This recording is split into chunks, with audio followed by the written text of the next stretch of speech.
नमस्कार, मी प्रवीण रघुनाथ ढवळे, दिव्यांग हक्क सामाजिक संघटना महाराष्ट्र राज्य संस्थापक अध्यक्ष तथा दैनिक निर्णय शक्ती न्यूजपेपर विशेष प्रतिनिधी तालुका फलटण जिल्हा जालना। आज मी आमच्या गावातील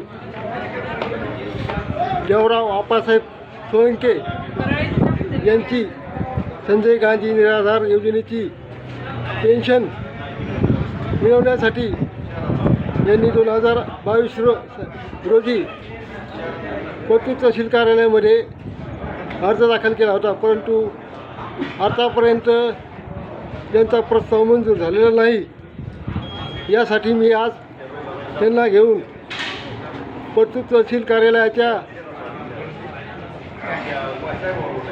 तहसीलदार मोरे मॅडम यांची भेट घेऊन या संदर्भात मी त्यांना चर्चा केली।